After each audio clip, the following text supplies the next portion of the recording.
Ok, bonsoir, Monsieur Kameni Loïc, et merci d'avoir accepté cette invitation pour nous faire part davantage de votre future chaîne sur l'IA.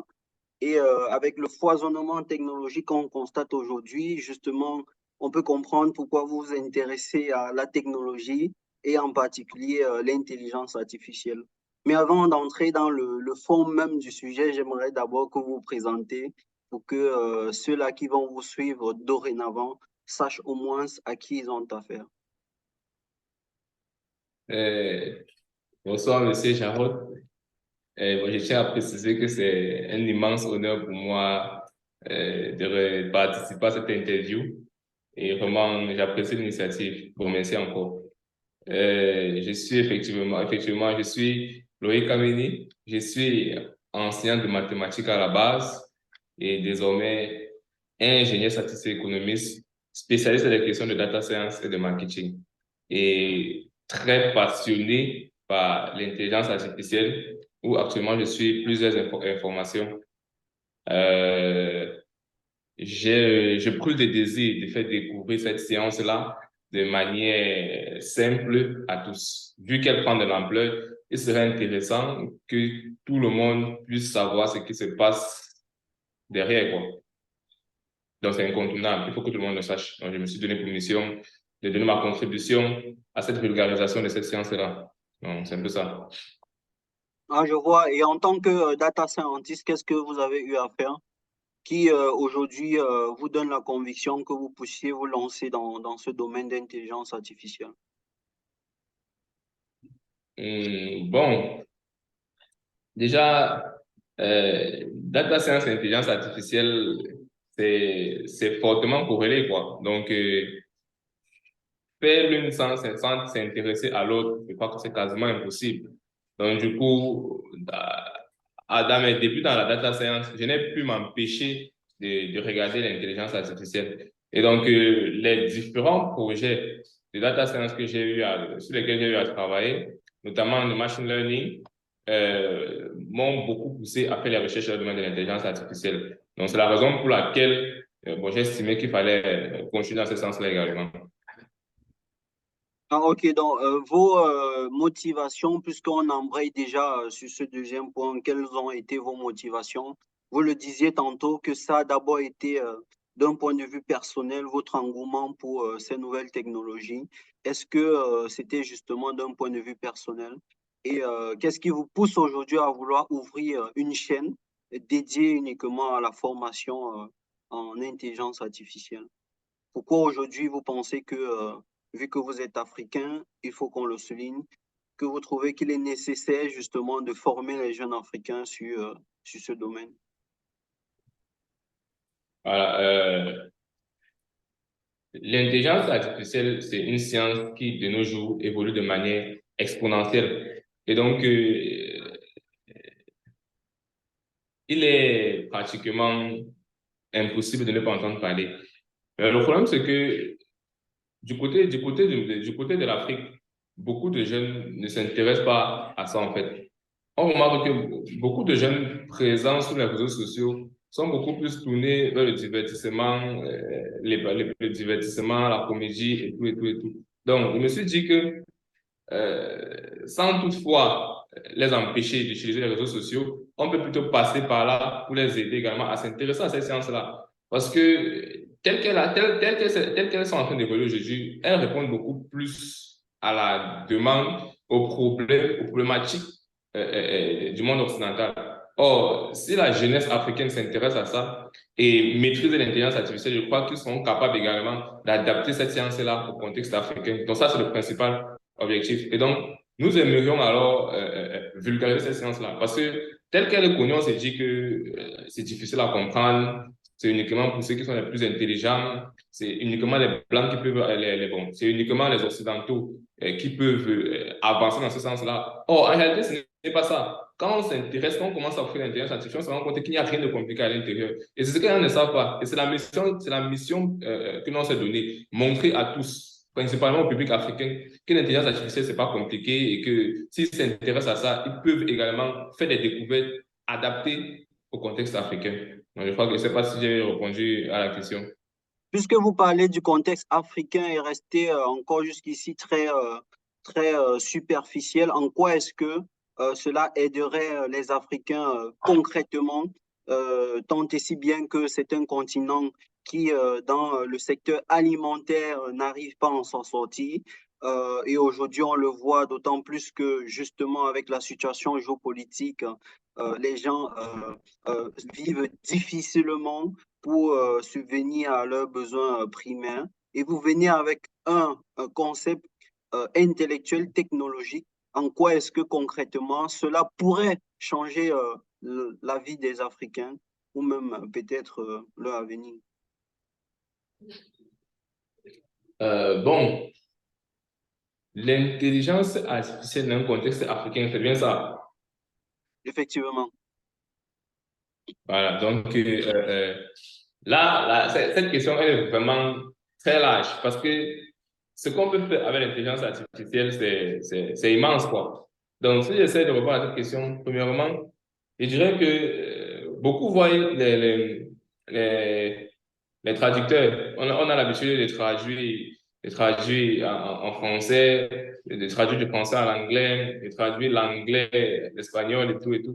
Donc, beaucoup de savent que en utilisant l'intelligence artificielle, on peut mettre un modèle qui nous permet pratiquement de traduire le français, par exemple, en ta langue maternelle. Je ne sais pas quelle est ta langue maternelle. Chez moi, c'est le féfé. Donc, on peut facilement monter un modèle d'intelligence artificielle qui nous permet de parler, de fait, vous pouvez peut-être parler à votre grand au village qui est, pour elle, peut-être un Android, votre grand qui parle uniquement sa langue maternelle, son patois.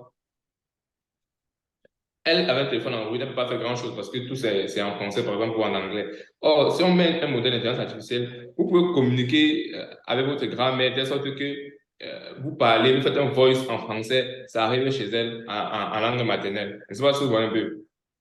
Donc, on essaye de faire un modèle de traduction de langue qui permet en sorte que lorsque vous parlez actuellement, vous parlez en français, le voice arrive chez votre grand-mère en langue maternelle. Donc, ou alors même tout simplement en faisant une traduction entre le français et votre langue maternelle, ça nous permet également de valoriser notre culture. Donc, voilà un exemple simple d'intelligence artificielle en contexte africain.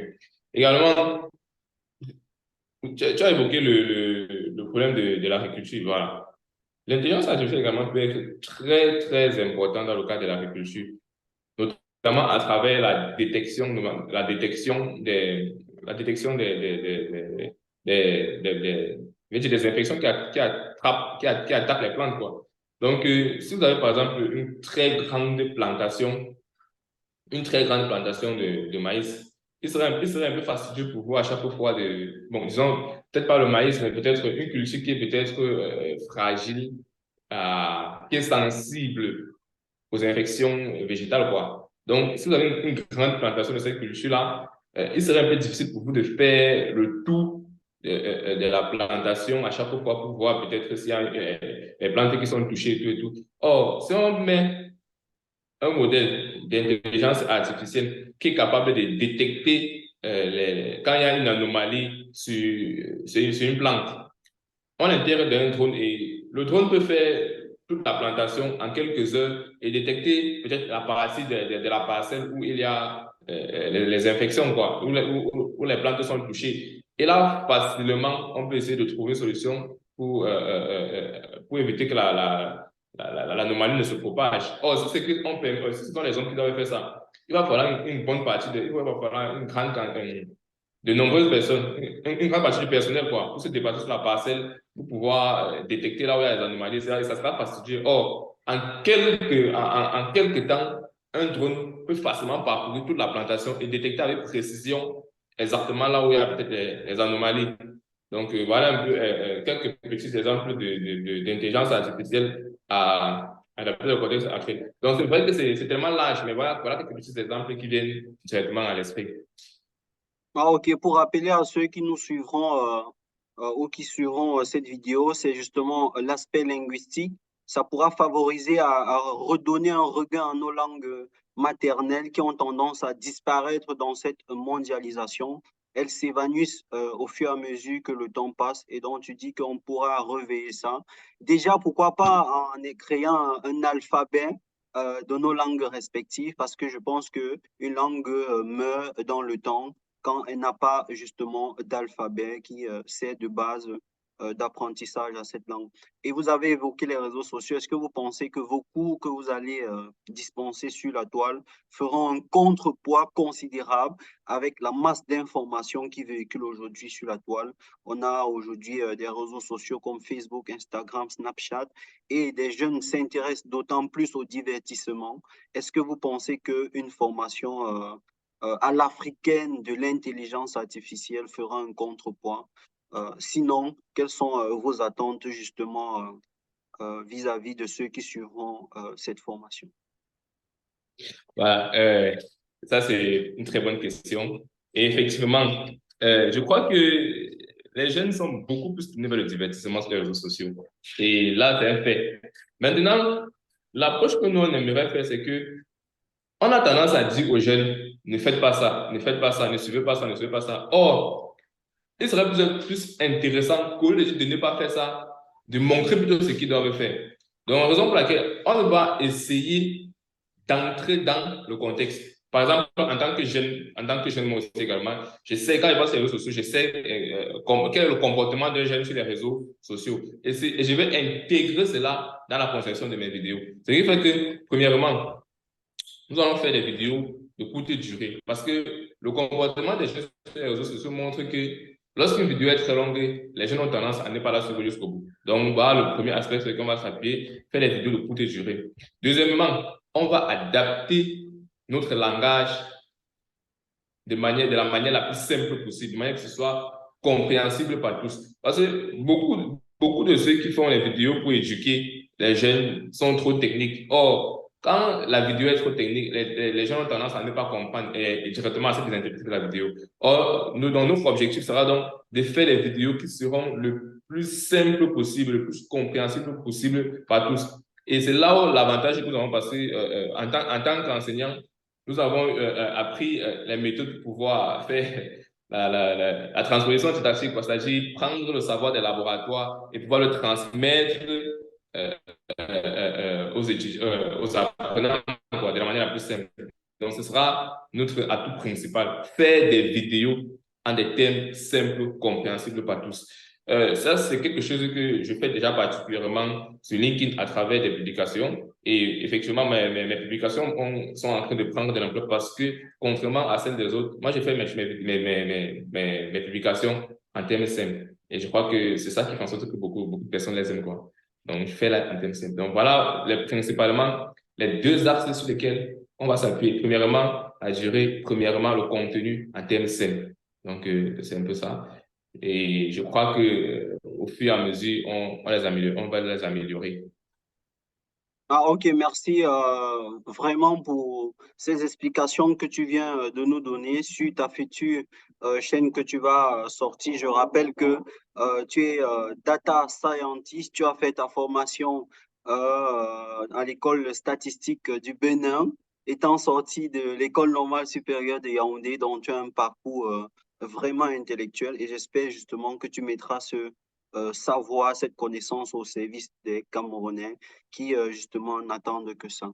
Merci encore, Monsieur Kameni, pour cette interview. Ah, Jarod, bon, c'est moi qui te remercie. Bon, c'est vrai, je ne m'attendais pas à faire une interview de sitôt, mais bon, je crois que c'est une bonne chose et vivement nous prions que le Seigneur nous aide à la réalisation de ce projet et que ça puisse avoir le succès que l'on souhaite, quoi. Donc, merci Jarod, merci à toi. Je t'en prie.